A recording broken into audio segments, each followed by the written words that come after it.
criaram as regras. Eles deram esporte ao mundo, mas há exatos 60 anos, o mundo do futebol parece punir os seus criadores. 1966, o palco sagrado de Wembley estava lotado. Um 4-2 histórico contra a Alemanha Ocidental. Naquele dia, a Jules Rimet encontrava o seu lá. E a Inglaterra sentia o gosto do topo do mundo pela primeira vez e única vez. O que os ingleses não imaginavam é que aquele grito de campeão seria engolido pelo tempo. De lá pra cá, o que se viu foi um carrossel de emoções e frustrações, gerações de ouro que esbarraram na trave nas semifinais de 90 e 2018, eliminações cruéis em 5 quartas de finais e, recentemente, a dor insuportável de 2 vice-campeonatos seguidos na Eurocopa. O famoso grito de "a taça está voltando pra casa", sempre terminando em lágrimas. Sejam bem-vindos ao canal Cine Esportes. Hoje nós vamos destrinchar a história, os traumas e a eterna esperança da Inglaterra nas Copas do Mundo. Deixe o seu like e se inscreva nesse canal para não perder todos os documentários todas as semanas. E vem com a gente nessa viagem.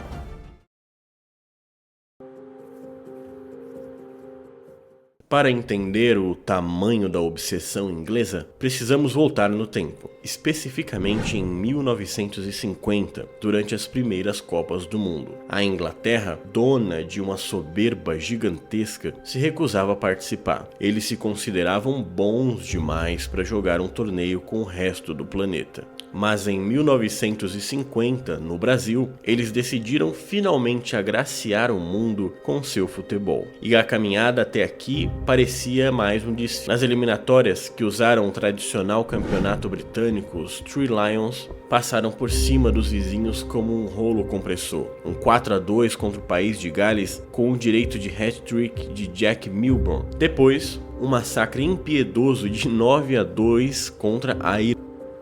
E para carimbar o passaporte rumo ao Rio de Janeiro, uma vitória imponente contra a Escócia, garantindo o título britânico e o status de cabeça de chave no Mundial. A mensagem era clara: os inventores do futebol chegaram para buscar o que era deles por direito. A estreia no Maracanã manteve a ilusão.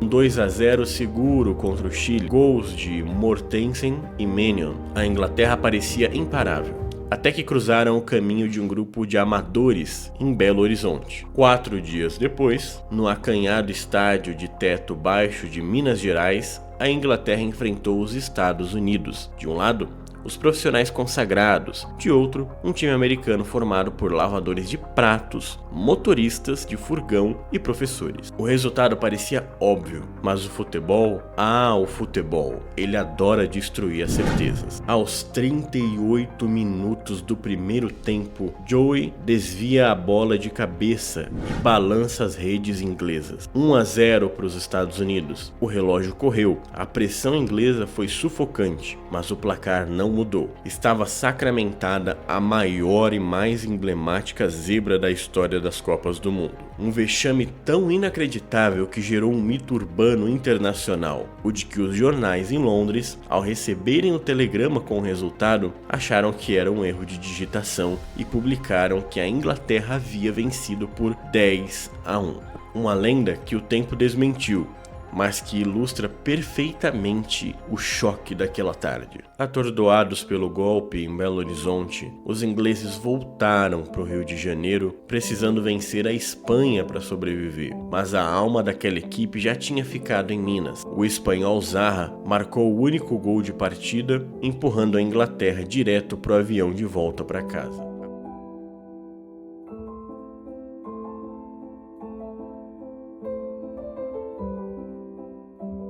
A primeira Copa dos criadores do futebol terminava ali, na primeira fase, em silêncio e cobertos de vergonha.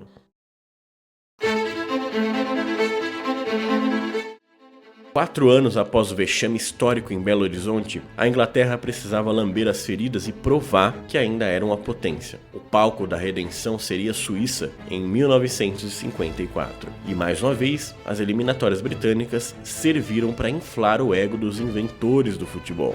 A campanha começou com um susto contra o país de Gales, saindo atrás no placar, mas a resposta foi avassaladora: 4 gols em apenas 8 minutos na segunda etapa. decretando um sonoro 4-1. Na sequência, um 3-1 seguro contra a Irlanda do Norte e, para fechar, uma vitória autoritária por 4-2 na Escócia, em um Hampden Park lotado. Os belgas saíram na frente, mas a Inglaterra virou para 3-1 com 2 gols de Broads e um do artilheiro Nigel Loftus-Ross. A Bélgica buscou um empate em 3-3. Como o regulamento da época exigia a prorrogação até a fase de grupos, o drama continuou. Loftus-Ross colocou os ingleses na frente de novo, mas um gol trágico de Jimmy Dixon selou o insano placar de 4-4. O susto acordou os Three Lions. No dia seguinte, contra os donos da casa, a Suíça, a Inglaterra controlou os nervos. Vitória fria e cirúrgica por 2-0 de Malin e Wilshere. A liderança do grupo estava garantida. O fantasma de 50 parecia aterrado. Mas o destino nas quartas de finais colocaria a Inglaterra diante do teste definitivo. A temida seleção do Uruguai, a atual campeã do mundo na época, o time havia calado o Maracanã 4 anos antes. O confronto na Suíça foi um choque de titãs. Os uruguaios golpearam primeiro, logo aos 5 minutos. Valente, Loftus-Ross empatou, mas a mística celeste era pesada demais. Liderados pelo lendário Varela e Schiaffino, os sul-americanos abriram 3-1. A Inglaterra não se entregou. Tom Finney diminuiu, reacendendo a chama da esperança britânica. O empate parecia possível. A pressão era sufocante, mas a 12 minutos do fim, Ambrose marcou o 4º gol do Uruguai. O final, 4-2. A Inglaterra caía de pé, mostrando um futebol muito superior ao de 4 anos antes. Porém, a lição daquela tarde em Berna ficava clara. Para ser o maior do mundo, não bastava ter inventado o esporte. Era preciso aprender a vencer os gigantes que aprenderam a jogar melhor.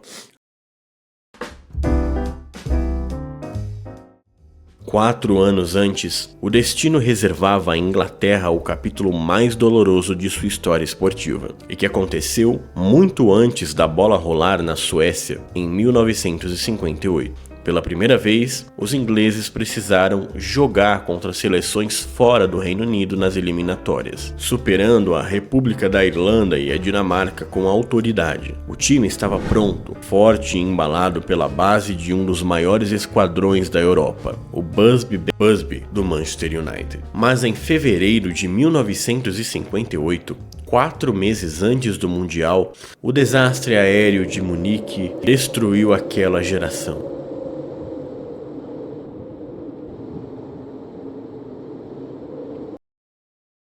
Rogers, Byrne, David Peake, Tommy Taylor e o fenômeno Duncan Edwards perderam a vida. O país entrou em choque. Mais do que remontaram a seleção, a Inglaterra precisava curar uma ferida na alma. Mesmo desfigurada pela tragédia, a seleção viajou para a Copa da Suécia e caiu no verdadeiro grupo de predadores. Naquela Copa, ao lado de Áustria, União Soviética e um temido Brasil. O que se viu em campo foi um equilíbrio de ferro. Na estreia, um empate eletrizante em 2-2 contra a poderosa União Soviética. Depois, outro 2-2 pesado contra a Áustria. Mas foi na segunda rodada que a Inglaterra carimbou um feito histórico de resistência. Diante do grande Brasil de Garrincha, Nilton Santos e um jovem Pelé, os ingleses montaram a parede intransponível. O placar terminou em 0-0. Foi o primeiro empate sem gols da história das Copas do Mundo.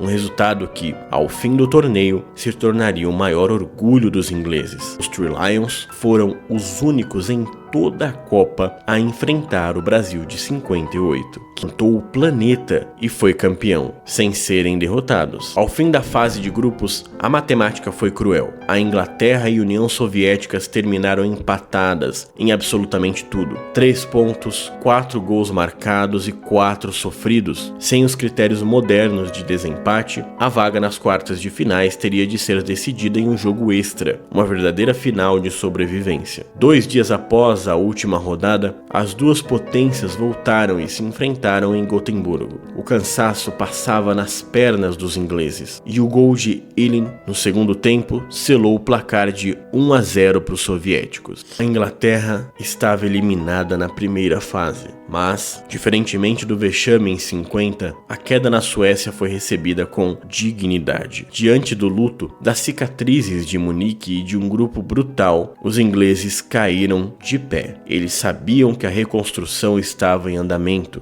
E o que eles não imaginavam é que o ápice dessa reconstrução estava apenas 8 anos de distância.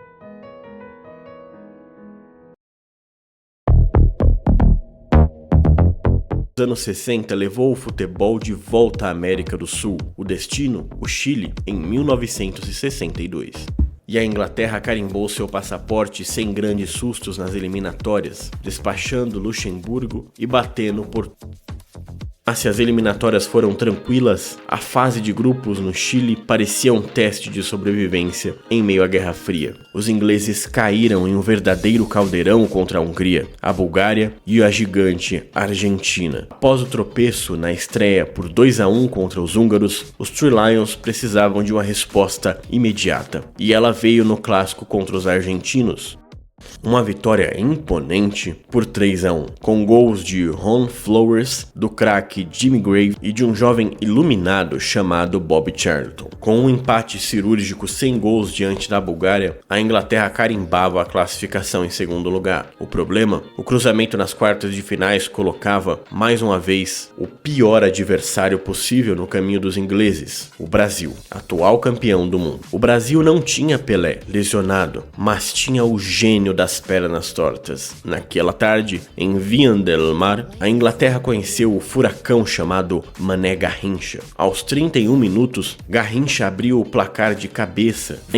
A Inglaterra buscou o empate antes do intervalo. Os criadores do futebol tentavam amarrar o jogo, mas contra a genialidade pura, a tática desmorona. No segundo tempo, Garrincha marcou mais um e Vá fechou o caixão. O Brasil vencia por 3-1 e avançava para o bicampeonato. Para a Inglaterra, restava o avião de volta para casa. Aquela eliminação dolorosa no Chile não foi apenas o fim de mais uma Copa, foi o fim de uma era. O jogo contra o Brasil marcou a despedida do lendário Walter Winterbottom, o jovem que comandou a Inglaterra por longos 16 anos e levou para suas 4 primeiras Copas do Mundo. A cadeira de comandante estava vazia, e em maio de 1963, um homem sério, disciplinado e obstinado assumiu o cargo, Alf Ramsden. Ao assumir, Ramsden fez uma promessa ousada que muitos considerariam loucura. Ele olhou para os jornalistas e cravou, abre aspas, nós vamos vencer a próxima Copa do Mundo, fecha aspas. E o próximo Mundial seria exatamente onde as regras do jogo foram escritas, solo inglês, em 1966.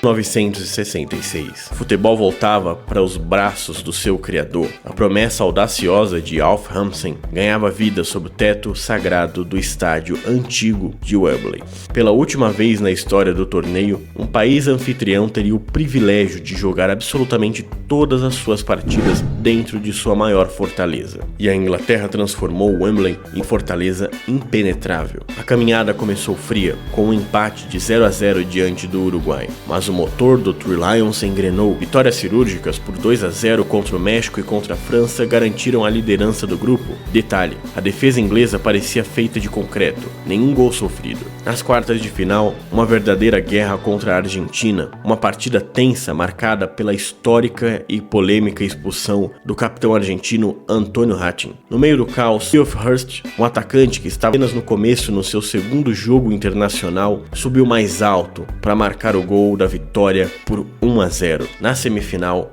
o desafio era parar o brilhante Portugal de Eusébio. Aquela era a noite de Bobby Charlton. Com 2 gols magistrais da lenda inglesa, a vaga na grande final estava selada. Nem mesmo o gol de pênalti de Eusébio no fim do jogo, o primeiro sofrido pela Inglaterra em todo o torneio, foi capaz de estragar a festa em Londres. A Inglaterra estava a um passo do topo, mas o destino reservava a maior das batalhas contra sua maior rival, a Alemanha Ocidental. 30 de julho de 1966, Wembley com quase 100 mil pessoas. O drama começou cedo. Haller abriu o placar para os alemães, mas Hurst predestinado, empatou 6 minutos depois. O jogo era tenso, disputado palmo a palmo, até que de Martin Peters colou a Inglaterra na frente e 12 minutos do fim. O título estava nas mãos dos ingleses. O relógio marcava 89 minutos, quando Webber jogou um balde de água fria em todo o país e empatou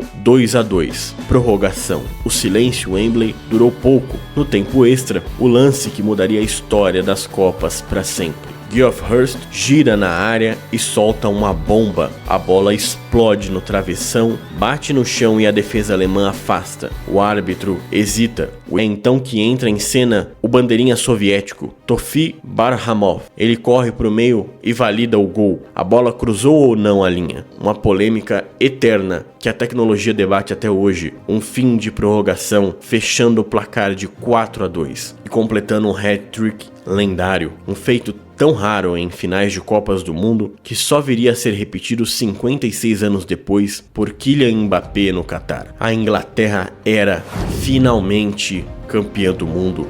Bob Moore erguia a taça Jules Rimet sob os olhos da rainha Elizabeth. O futebol havia voltado para casa. O que ninguém naquele estádio lotado conseguia prever é que aquela comemoração daquela tarde viraria uma lembrança congelada no tempo. A glória máxima seria também o início de um doloroso e eterno jejum.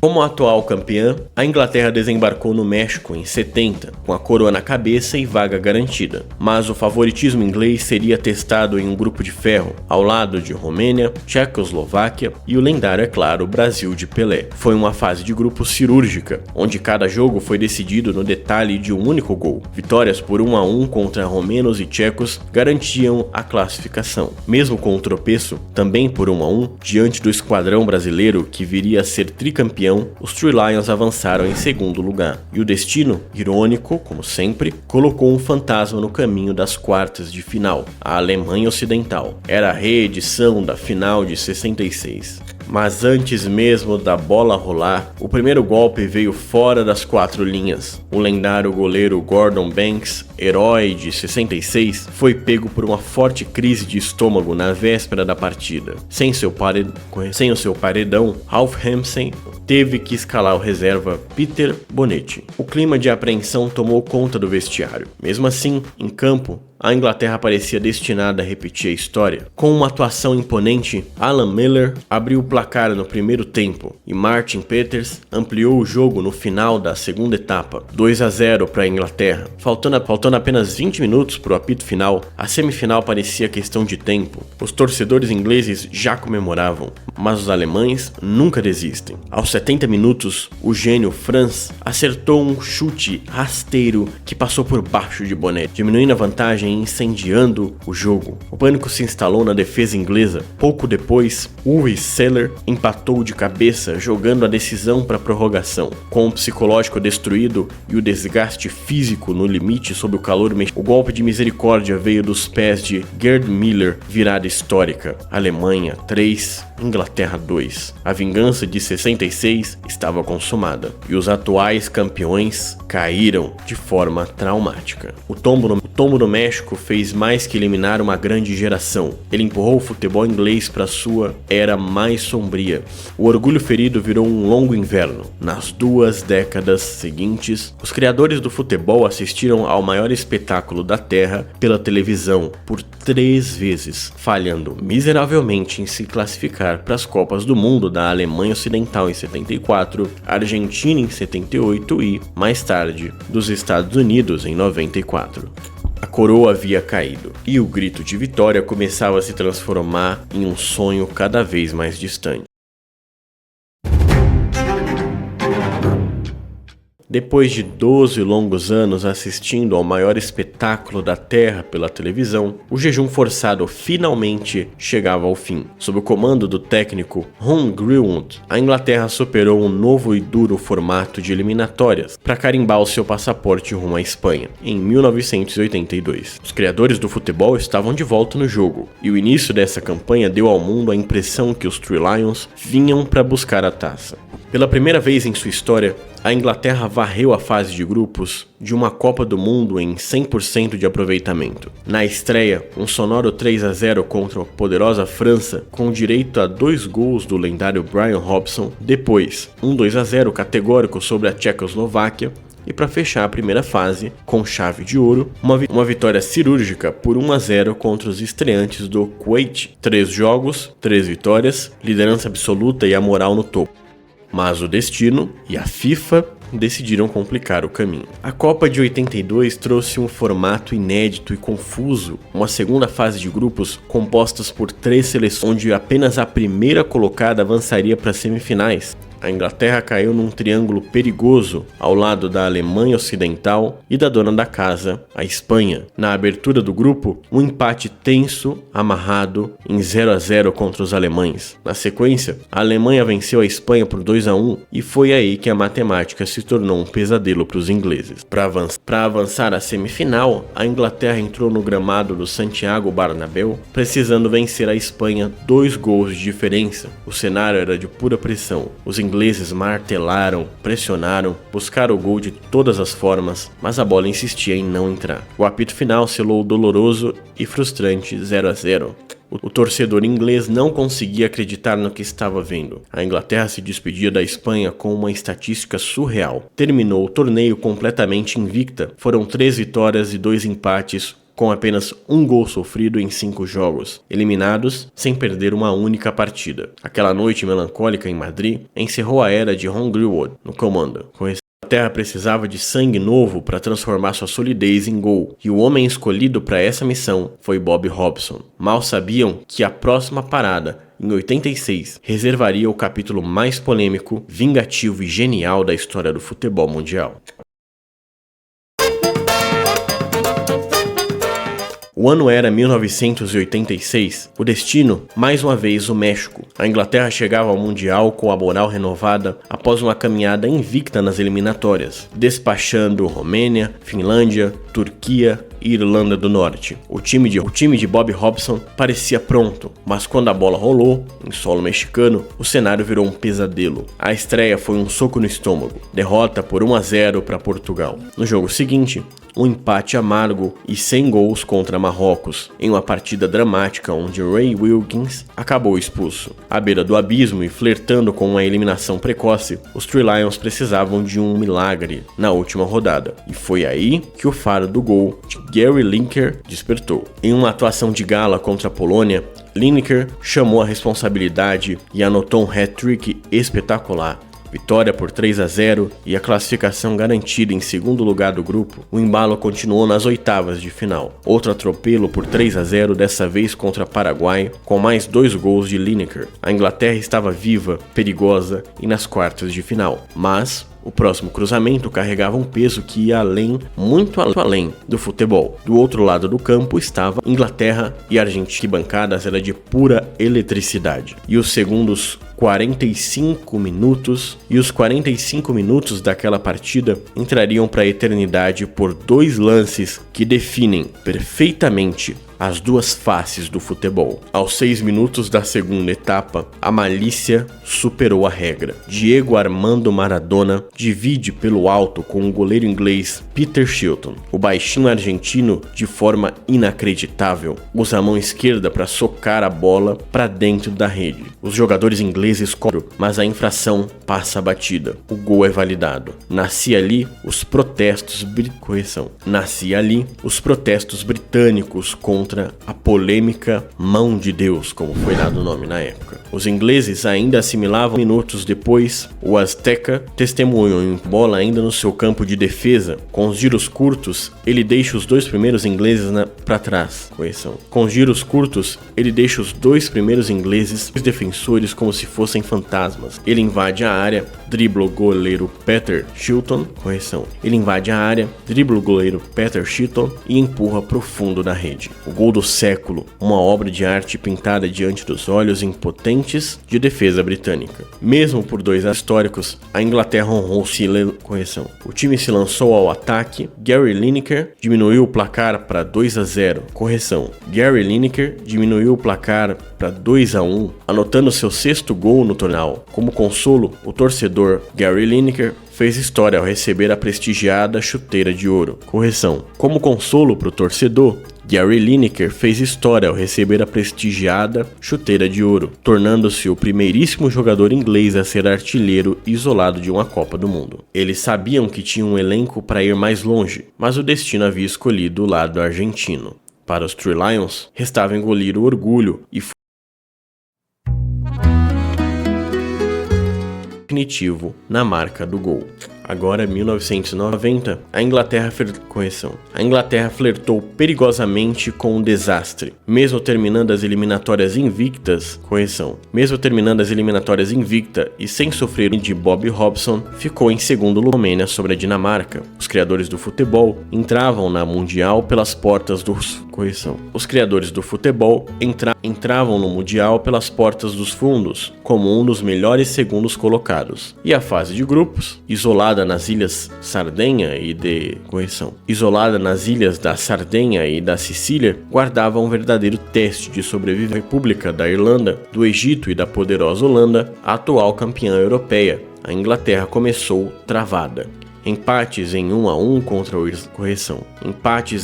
contra os irlandeses e 0-0 contra os holandeses deixaram o país em alerta. A redenção veio com um suado 1-0 sobre o Egito, garantindo a liderança do grupo com 4 pontos. Mal sabiam os ingleses que dali para cada minuto em campo seria uma tortura física e emocional. O mata-mata se transformaria em uma maratona de pura agonia. Nas oitavas de final, contra a Bélgica, o fantasma dos pênaltis já assombrava o gramado.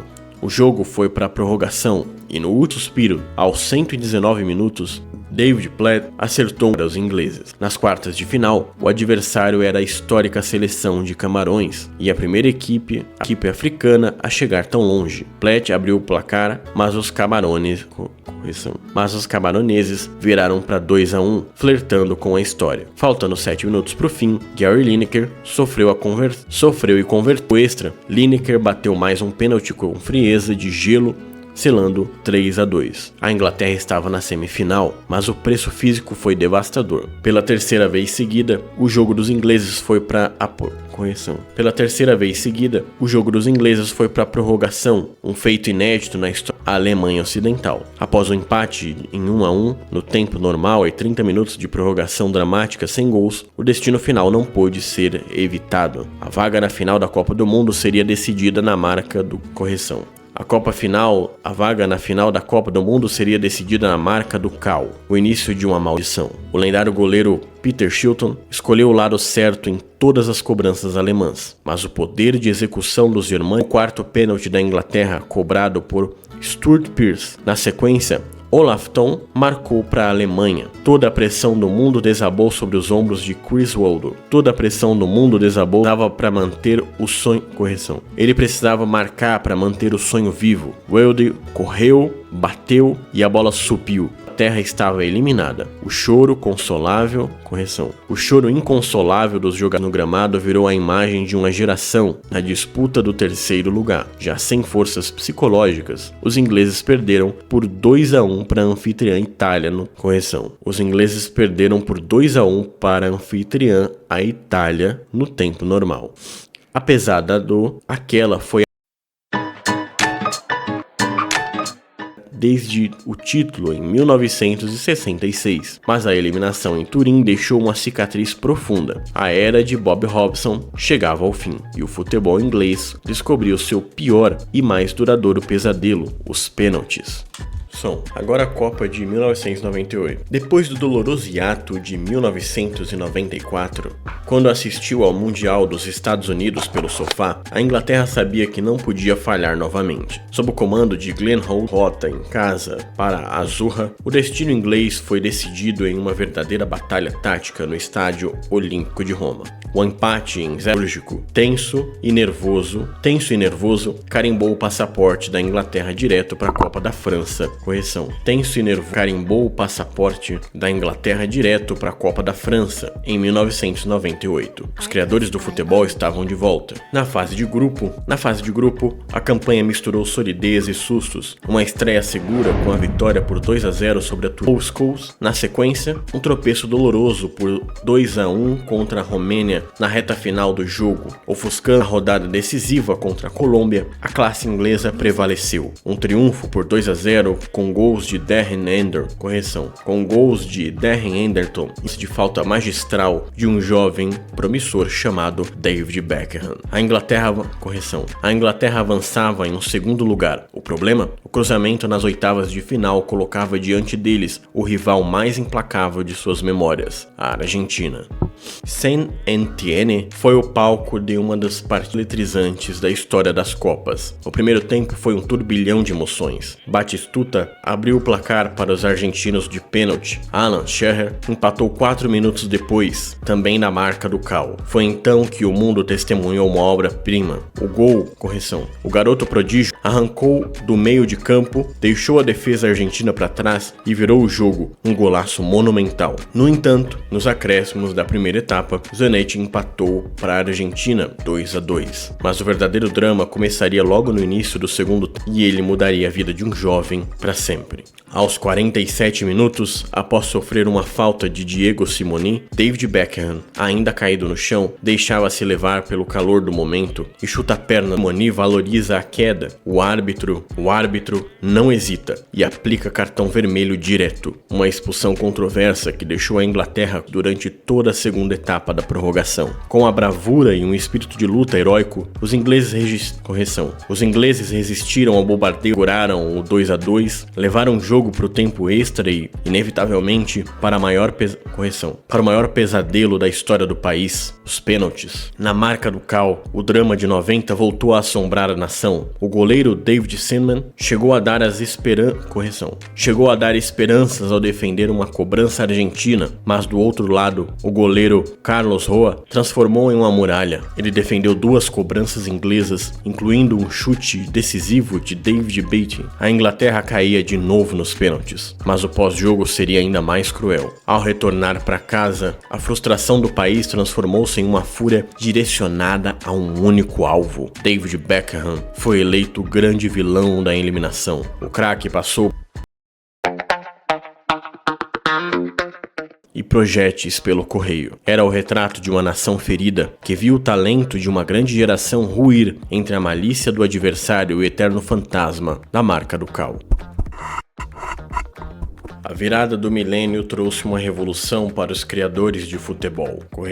A virada do milênio trouxe uma revolução para os criadores do futebol. Pela primeira vez na história, a Inglaterra quebrou o conservadorismo e contratou um técnico estrangeiro, o sueco Eriksson, e ele assumiu o comando em meio a um cenário de terra arrasada. A campanha para a Copa de 2002 começou com uma ferida profunda e sagrado estádio de Wembley. A Inglaterra perdeu por 1-0 para a maior rival, a Alemanha. O vexame foi tão grande que o técnico Kevin Keegan pediu demissão no vestiário. Wembley fechava suas portas sob vaias e lágrimas, mas a resposta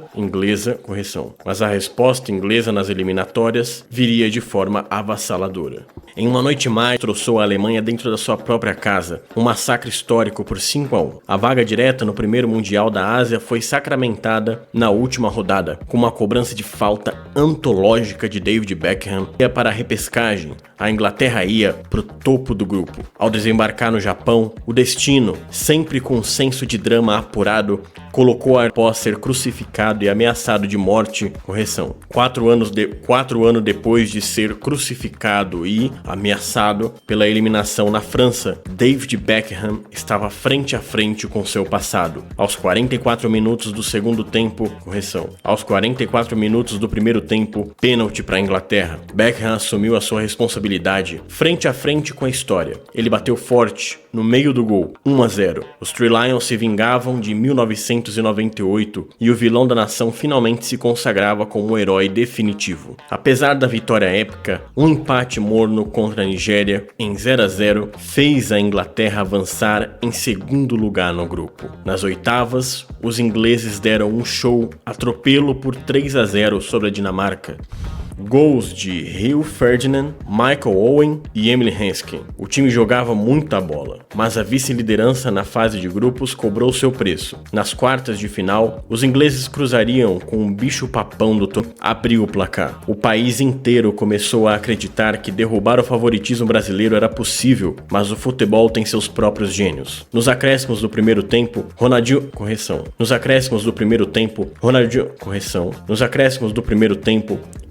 Gaúcho fez uma jogada monumental e serviu Rivaldo, que empatou. O empate por 1-1 levava o jogo equilibrado para a segunda etapa, até que, aos 5 minutos, o imprevisível aconteceu. Falta para o Brasil, muito longe da área, quase na lateral do campo. Ronaldinho Gaúcho toma distância. O goleiro David Seaman dá 2 passos para frente, esperando o cruzamento. Ronaldinho bate direto, encobre Seaman e morre na gaveta. Um gol antológico, um balde de água fria que paralisou a Inglaterra. Os 2-1. Pela 4ª vez na história das Copas, a Inglaterra batia de frente com o Brasil em um mata-mata.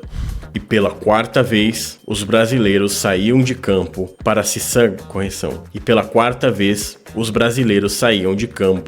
sagrarem campeões do mundo. A geração de ouro inglesa caía de pé, mas eles sabiam que o talento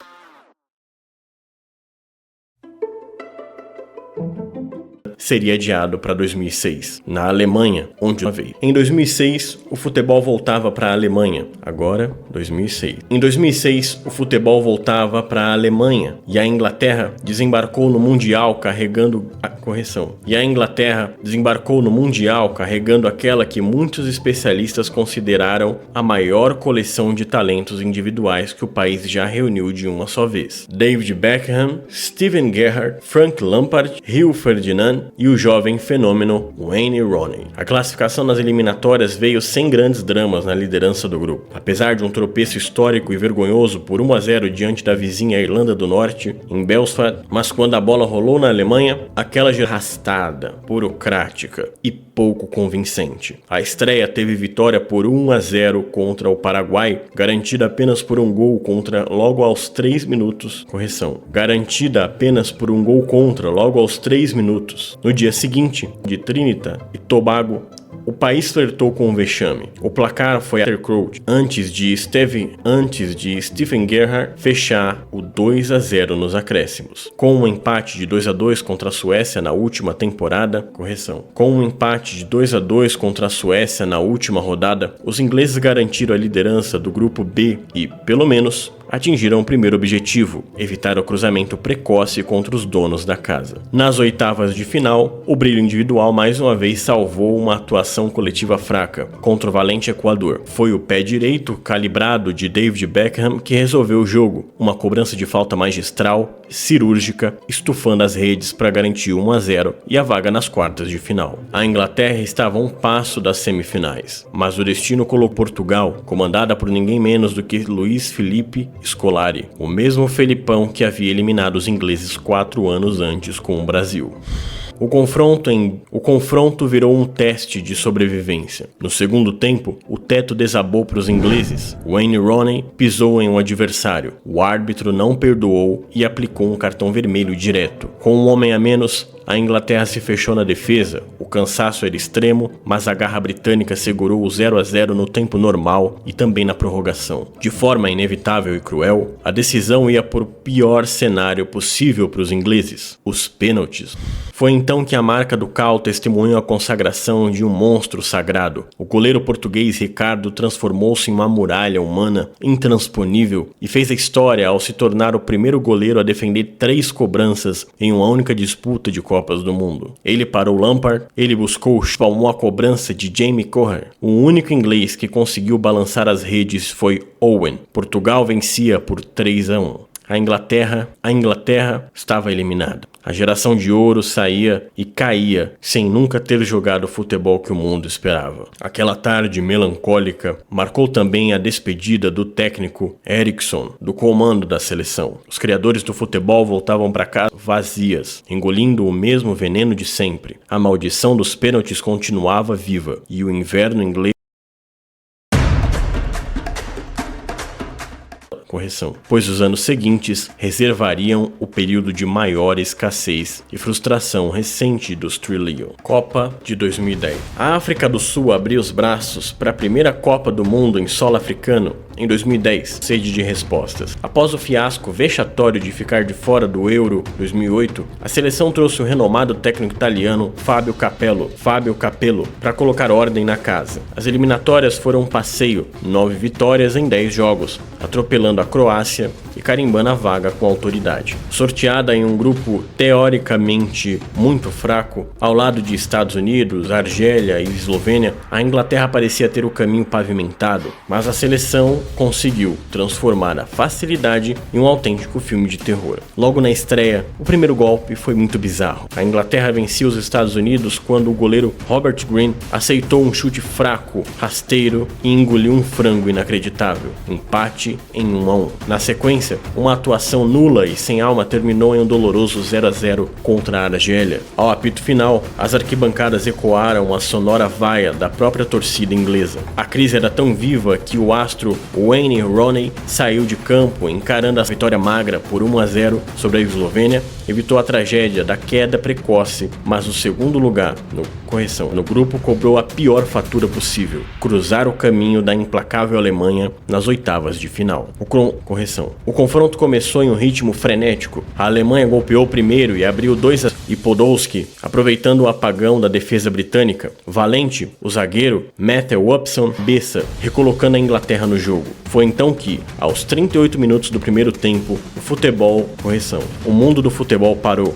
O lance que mudaria os rumos do esporte, na entrada da área e solta uma bomba por cobertura, a bola explode no travessão e quica nitidamente a muito além da linha do gol e volta para os braços do goleiro Neuer, que continua o jogo como se nada tivesse acontecido. O árbitro e o bandeirinha mandam seguir. Um erro da arbitragem colossal, visível de qualquer lugar do planeta. Anos mais tarde, o próprio Neuer admitiria que percebeu que a bola entrou, mas agiu rápido para enganar o juiz. Na imprensa alemã, o sentimento era de êxtase. Diziam ser a vingança poética pelo polêmico gol fantasma da Inglaterra de 66. O karma cobrava seu preço 44 anos depois. Psicologicamente destruída pelo assalto do empate, a Inglaterra virou presa fácil. Em contra-ataques cirúrgicos e letais, os alemães balancearam as redes mais 2 vezes. Placar final: Alemanha 4, Inglaterra 1. A pior e mais pesada derrota da história da Inglaterra em Copas do Mundo. Mais do que eliminatório, escancarou a arrogância da FIFA e forçou o presidente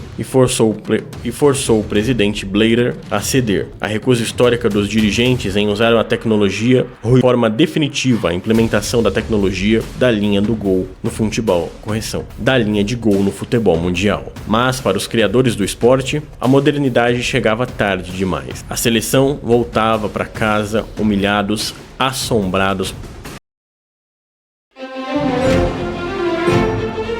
de que a coroa do futebol nunca esteve tão longe. Agora a Copa de 2000 ao Brasil, e a Inglaterra agora sob o experiente Roy Hodgson carimbou seu passaporte invicta, superando Ucrânia, Polônia e Montenegro nas eliminatórias. O clima de otimismo, porém, evaporou assim que as bolinhas do sorteio da FIFA foram reveladas. A Inglaterra caía no verdadeiro grupo de risco. Pela primeira vez na história dos mundiais, 3 seleções campeãs do mundo dividiram a mesma chave: ingleses, italianos e uruguaios. O que ninguém imaginava é que esse grupo perigosíssimo seria fatal justamente para os criadores do esporte. A estreia na Arena da Amazônia, sob o calor sufocante de Manaus, foi um choque de realidade. Diante da rival Itália, a Inglaterra até lutou, mas a classe de Andrea Pirlo e o gol de Balotelli decretaram a derrota por 2-1. Sem tempo para lamentar, a segunda rodada em São Paulo virou uma questão de vida ou morte contra o Uruguai. Foi uma noite dolorosa para os britânicos. O carrasco atendeu pelo nome de Luiz Soares. O atacante uruguaio balançou as redes 2 vezes e, mesmo com o gol de Wayne Rooney, o placar se repetiu. Outra derrota por 2-1. 2 partidas, 2 derrotas. Enquanto os ingleses faziam as contas e torciam por milagres matemáticos na rodada final, o impensável aconteceu do outro lado da chave. A surpreendente Costa Rica chocou o planeta, venceu o Uruguai e a Itália em sequência e dinamitou o grupo. O resultado foi uma humilhação histórica sem precedentes. Com apenas 2 jogos disputados, a Inglaterra estava matematicamente eliminada da Copa do Mundo. A última rodada contra a já classificada Costa Rica em Belo Horizonte foi um melancólico amistoso de luxo que terminou em um arrastado 0-0. O apito final em Minas Gerais selou o pior resultado da história da Inglaterra nas Copas. Pela primeira vez desde 58, o país caía na primeira fase. E pior, estatisticamente a pior campanha da história da seleção em um mundial, a geração de ouro havia sumido de vez. O futebol inglês tocava o fundo do poço, coberto de críticas, desilusão, vergonha. A coroa estava despedaçada e a reconstrução que quando o ciclo da Copa, a ferida de 14 ainda sangrava quando o ciclo para a Copa na Rússia começou de forma caótica. O técnico Sam assumiu o comando, mas foi demitido após apenas incêndio. Para apagar o incêndio, a federação chamou um homem discreto, alinhado e fala mansa, Gareth Southgate. O que ninguém esperava é que aquele treinador interino lideraria uma revolução silenciosa, eliminatórias e classificando-se invicta pela 3ª vez consecutiva, mas o torcedor, calejado já pelos fantasmas do passado, a rolar na Rússia. Na estreia contra a Tunísia, o velho drama parecia dar as caras. O empate arrastado persistia até os 90 e decidiu aparecer. Harry Kane marcou no apagar das luzes e garantiu a vitória por 2-1. A tensão da estreia virou um atropelo na segunda rodada. Um sonoro 6-1 contra o Panamá, a maior goleada da Inglaterra na história das Copas, com direito a um hat-trick de Kane. Com a vaga garantida, o terceiro jogo contra a Bélgica virou um xadrez tático. Com times reservas, a Inglaterra perdeu por 1-0, mas o segundo lugar no grupo a colocou exatamente onde queria, no lado teoricamente mais fácil do chaveamento. O problema é que, no mata-mata, a Inglaterra não tem jogos fáceis. Nas oitavas de final, uma verdadeira guerra física contra a Colômbia em Moscou, 8 cartões amarelos, nervos à flor da pele. Harry Kane abriu o placar de pênalti. O relógio corria, a classificação estava nas mãos, até que o imprevisível aconteceu. Aos 93 minutos nos acréscimos, Yerry Mina subiu no terceiro andar e empatou de cabeça para os colombianos. A prorrogação passou em branco e o apito do árbitro era mais profundo pesadelo. A disputa de pênaltis. Uma nação inteira prendeu a respiração. Era o fantasma de 90, 98, 2006 batendo a porta, mas prestes a ser rei. Jordan voou para espalmar a cobrança de Carlos Bacca. A responsabilidade da última partida caiu nos pés de Eric Dier. Ele correu, bateu firme e a rede balançou. A maldição estava quebrada. Pela primeiríssima vez na história das Copas do Mundo, a Inglaterra vencia uma disputa de pênaltis. O país explodiu. O grito foi intenso, invadiu as ruas, os pubs e a internet. Os criadores do futebol voltaram a sonhar. O embalo foi imparável. Nas quartas de final, uma atuação de gala e vitória segura por 2-0 contra a Suécia, com gols de cabeça de Harry Maguire e Dele Alli. 28 anos depois da era Bob Robson, a Inglaterra estava de volta a uma semifinal de Copa do Mundo. O adversário era a Croácia, e o sonho chegou tão perto de saírem na guerra, mas o desgaste pesou. Após saírem na frente logo no início, os ingleses cederam o empate e acabaram derrotados por 2-1 na prorrogação. Na disputa pelo terceiro lugar, uma nova derrota para a Bélgica sacramentou a 4ª posição no torneio. A taça não voltou para casa, mas algo muito maior retornou: o orgulho. A Inglaterra se despedia da Rússia com o artilheiro da Copa, tal. Impressionantes 9 gols de bola parada, o recorde do país desde o título de 66. A seleção da Inglaterra deixou a Rússia sabendo que finalmente tinha um time pronto para brigar com os gigantes. Anos depois. Agora a Copa de 2022. A Copa do Mundo de sob o comando de Gareth Southgate, sobre o comando de Gareth, um acachapante 10-0, sacramentando a vaga contra San Marino, reais da história do país. No deserto, os Leões estreou atropelando o Irã por um show danoso empate sem gols contra os Estados Unidos. Após o empate sem gols contra os Estados Unidos, despacharam o rival país de Gales por 3-0, avançando na liderança isolada. Nas oitavas, um novo recital, 3-0 imponente sobre o Senegal. O ataque inglês parecia imparável, mas as quartas de final guardavam o teste definitivo contra a então campeã mundial, a França. O duelo contra os franceses foi uma obra-prima de tensão. A França igualando ao Wayne Rooney, maior artilheiro da história da seleção. Giroud colocou os franceses novamente na frente. Aos 84 minutos, a história ofereceu à Inglaterra a chance de ouro. O novo capitão Harry Kane, o goleiro Lloris, o capitão Harry Kane correu, mas, sob o peso de uma nação, o chute saiu forte demais, subindo e passando por cima do travessão. Mais uma vez, a marca do cal cobrava o seu preço. A derrota por 2-1 doeu profundamente. A Inglaterra caía de pé, quebrando seu próprio recorde histórico de gols em um único mundial, com 13 bolas na rede. Mas o prêmio de consolação Fair Play da FIFA não bastava. Era hora de mudar de rumo e a resposta veio com sotaque alemão. Para o ciclo de 2020, ao contratar os estrategistas, e a chamada Era Tuchel começou de forma avassaladora. Com uma campanha perfeita de 8 vitórias, com 8 jogos nas eliminatórias, incluindo um sonoro 5-0 sobre a Sérvia, os ingleses carimbavam o passaporte rumo à América do Norte com autoridade máxima. Desembarcando no maior mundial de todos os tempos, a seleção caiu no grupo para um torneio. A estreia foi uma revanche eletrizante contra a Croácia. Vitória por 4-2, com o incansável Harry Kane balançando as redes 2 vezes. Um empate em 0-0 contra a Gana ligou o sinal de alerta, mas a liderança do grupo foi selada com a autoridade na vitória por 2-0 sobre o Panamá. A Inglaterra estava viva no mata-mata, mas o caminho até aqui se transformou em um autêntico teste para a O Congo abriu o placar e flertou com o maior zebra da Copa. A República da Copa foi quando o espírito de liderança de Harry Kane salvou a pátria. Marcando 2 vezes no final do jogo para decretar a virada por 2-1. Nas oitavas, um caldeirão no estádio Azteca contra os donos da casa, o México, de 5 gols e a expulsão do zagueiro inglês Quansah. O brilho de Jude e a frieza de Kane de pênalti garantiram a sua vitória por 3-2. Nas quartas, contra a perigosa Noruega, após o empate tenso no